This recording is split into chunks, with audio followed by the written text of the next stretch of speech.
રાજકોટ પાસેના આટકોટ ખાતે 7 વર્ષની નાની બાળકી પર દુષ્કર્મની ઘટના ઘટી હતી. પોલીસે આરોપી વિરુદ્ધ ચાર્જશીટ ફાઇલ કરી, જે બાદ કોર્ટે આરોપીને ફાંસીની સજા ફટકારી છે. ત્યારે આ મામલે અમદાવાદની કોલેજની યુવતીઓ અને પ્રોફેસરે કોર્ટ દ્વારા ફટકારવામાં આવેલી સજા અને પોલીસ દ્વારા કરવામાં આવેલી કામગીરીને આવકારી છે અને કહ્યું કે હજુ પણ જો ન્યાયતંત્ર દ્વારા કડકમાં કડક કાયદાઓ બનાવવામાં આવે તો આવા નરાધમો દ્વારા મહિલાઓ પર થતા અત્યાચારો અટકે. કોર્ટની પ્રોસિડિંગ્સ ઘણી બધી લાંબી ચાલતી હોય છે, થોડીક સ્લો પણ હોય છે, પણ આઈ બિલીવ કે જો કોઈ પણ કોર્ટ આટલું ઝડપથી કામ કરી શકતી હોય ને આજે આપણે પહેલીવાર ઐતિહાસિક ઘટના ઘડી અને બીજી કોર્ટ્સ પણ આમની પાસેથી એક્ઝામ્પલ લઈને આવી રીતે ફાસ્ટ બધું કામ કરવા માંડે તો આપણે જેમ કહીએ છીએ કે justice delayed is justice denied, તો એ જે કોર્ટ્સ માટે અને એના માટે જે કહેવાય છે એ એક રીતે એ નાબૂદ થઈ જાય. તમે કહો છો કે 40 દિવસની અંદર આવ્યું છે, તો અગર હું મારી વાત કરું તો મને ઘણું આમ થોડુંક સેટિસ્ફેક્શન ફીલ થાય કે હા આટલા ઓછા દિવસમાં બી જજમેન્ટ આપી દીધું છે, ફાંસીની સજા આપી છે. પણ એ છોકરીને તો કંઈ ખબર નથી, પણ એના ઘરવાળાને પણ થોડું ઘણું તો એવું થયું જ હશે કે હા આટલા ઓછા દિવસમાં જજમેન્ટ આવ્યું છે તો થોડુંક મને જસ્ટિસ મળ્યું છે.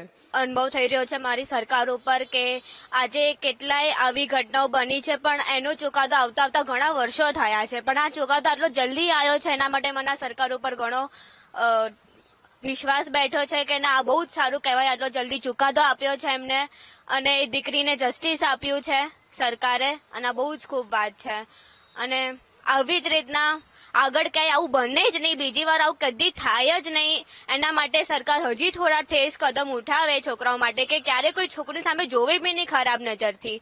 જસ્ટિસ મળી ગયો છે એ છોકરીને, એના કરતી પણ વધારે એવા કાનૂન હોવા જોઈએ જેના માટે કે કોઈ બી છોકરી સામે જોએ તો એને 1 સાલની જેલ પણ હોઈ શકે, એને ટોર્ચર બી કરે, 3rd ડિગ્રી ટોર્ચર પણ આપવું જોઈએ. કારણ કે આ લોકો માનસિક રીતે શું કહું કે એટલા નીચા હોય ને કે એમને કઈ બી અમે કોઈ બી સજા આપીએ ને એના માટે એ બહુ ઓછી છે. સો હું વિચારું છું કે સરકારને એવા કદમ ઉઠાવવા જોઈએ જેના માટે આવું કંઈ ભવિષ્યમાં કંઈ થાય બી નહીં. જે બી થયું એ દુબઈના કાયદા તમે જોયા જ હશે. દુબઈના કાયદામાં કે અગર કોઈ યુવતીને જોવે બી છે તો બી એને એના પાસે રાઈટ હોય છે કે એના ઉપર કેસ કરી શકે. તો એવા જ ઠોસ નિયમો આપણા ભારતમાં બી લાવવા જોઈએ, એવા નિયમો બનાવવા જોઈએ જેનાથી આવું ઘટના બને જ નહીં. હું એક જ વસ્તુ કહેવા માંગીશ કે જ્યાં સુધી યુવતી અડધી રાત્રે જતા બી સેફ ફીલ ના કરે ત્યાં સુધી હજી બી આપણું ભારત દેશ પાછળ જ છે. જે આ ઘટના થઈ એ થવી જ ના જોઈએ. કોઈ 7 વર્ષની દીકરી સામે આ રીતના કઈ રીતે જોઈ શકે, રાઈટ? બટ જે બી આ રિઝલ્ટ આવ્યું છે આટલા દિવસમાં એક સારી વસ્તુ છે કે ગવર્મેન્ટે આટલી જલ્દી એમનું સોલ્યુશન કાઢ્યું અને જે ક્રિમિનલ હતા એમને સજા થઈ રહી છે.